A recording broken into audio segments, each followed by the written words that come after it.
ಭೀಮ್ ಧ್ವನಿ ನ್ಯೂಸ್ಗೆ ಸ್ವಾಗತ. ಕರ್ನಾಟಕ ರಕ್ಷಣಾ ವೇದಿಕೆ ಶ್ರೀ ಪ್ರವೀಣ್ ಕುಮಾರ್ ಶೆಟ್ಟಿ ಬಣ ಬಾಗಲಕೋಟೆ ಜಿಲ್ಲಾ ಘಟಕದ ವತಿಯಿಂದ ಇಂದು ಜಿಲ್ಲಾ ಕಾರ್ಯಾಲಯದಲ್ಲಿ ಶ್ರೀ ಪ್ರವೀಣ್ ಕುಮಾರ್ ಶೆಟ್ಟಿಯವರ ಹೋರಾಟ ಹಾಗೂ ಕನ್ನಡ ಭಾಷೆ, ನೆಲ, ಜಲ ಮತ್ತು ಕನ್ನಡಿಗರಿಗಾಗಿ ಸದಾ ಮುಂಚೂಣಿ ಸೇವೆ ಮಾಡುತ್ತಿರುವುದನ್ನು ಮೆಚ್ಚಿ ಬಾಗಲಕೋಟೆಯ ಜಿಲ್ಲಾ ಗೌರವಾಧ್ಯಕ್ಷರು ಅಯೂಬ್ ಖಾನ್ ಬಾಗೇವಾಡಿ, ಜಿಲ್ಲಾ ಉಪಾಧ್ಯಕ್ಷರು ಫಯಾಜ್ ತೀಲಿ, ಜಿಲ್ಲಾ ಅಲ್ಪಸಂಖ್ಯಾತರ ಅಧ್ಯಕ್ಷರು ಅನ್ವರ್ ಅಲಿ ಕೊಣ್ಣೂರ್, ಜಿಲ್ಲಾ ಸಂಘಟನಾ ಕಾರ್ಯದರ್ಶಿ ಕಲೀಂ ರೋಣ, ಹುನಗುಂಡ ತಾಲೂಕಾ ಅಧ್ಯಕ್ಷರು ರಮೇಶ್ ಲಮಾಣಿ, ಹುನಗುಂಡ ತಾಲೂಕು ಪ್ರಧಾನ ಕಾರ್ಯದರ್ಶಿ ಹನುಮಂತ್ ನಾಯಕ್, ಕೆರೂರು ಅಧ್ಯಕ್ಷರು ಅಬ್ದುಲ್ ರಜಾಕ್ ಟೇಲರ್, ಕೆರೂರು ಉಪಾಧ್ಯಕ್ಷರು ಜಿಬ್ರಾಯಲ್ ಬೆಪಾರಿ, ಬದಾಮಿ ತಾಲೂಕು ಪ್ರಧಾನ ಕಾರ್ಯದರ್ಶಿ ಪರಪ್ಪ ಕ್ವಾನ್ನೂರ್ ಅವರು ಕರ್ನಾಟಕ ರಕ್ಷಣಾ ವೇದಿಕೆ ಶ್ರೀ ಪ್ರವೀಣ್ ಕುಮಾರ್ ಶೆಟ್ಟಿ ಬಣಕ್ಕಿ ಜಿಲ್ಲಾಧ್ಯಕ್ಷರು ಶ್ರೀ ಮುತ್ತುರಾಜ್ ಅರಗಿನಶೆಟ್ಟಿಯವರ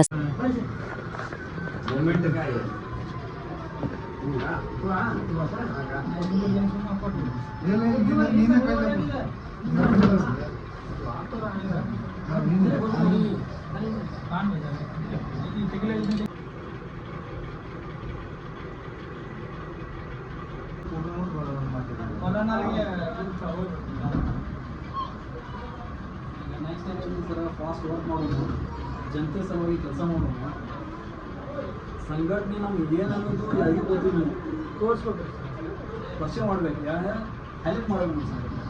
ಹುಡುಗರು ಕರ್ಕೊಂಡು ಸಂಘಟನೆ ನಾವು ಮಾಡ್ತೀವಲ್ಲ, ಒಂದು ಸಂಘಟನೆ ಅಂತ ಎಲ್ಲರಿಗೂ ಗೊತ್ತಾಗಬೇಕು. ಇಂಥವ್ರು ಭವಿಷ್ಯದ ಸಾಲ ಸಂಘಟನೆಯಿಂದ ಇಂಥ ಒಳ್ಳೆಯ ಒಂದು ಕೆಲಸ ಆಗಿದೆ ಅಂತ ಕೆಲಸ ಆದ ನಂತರ ಏನೈತಿ, ಎಲ್ಲ ಸಂಘಟನೆ ನೀವು ಬೇಡ ಅಂದ್ರೆ ಎಲ್ಲ ಬಂದು ಬರ್ತಾರೆ ಈ ಸಂಘಟನೆ. ಇಲ್ಲಿ ಏನಿಲ್ಲ, ಈ ಊರ ಒಟ್ಟಾಟ ಆಗಲಿ, ಇವ್ರ ಡಾಕ್ಟರ್ ಆಗಲಿ, ಈ ನಿಮ್ಮದಾಗಲಿ ಎಲ್ಲ ಜೊತೆಯಾಗಿ ಮಾಡಿದರೆ ಸಂಘಟನೆ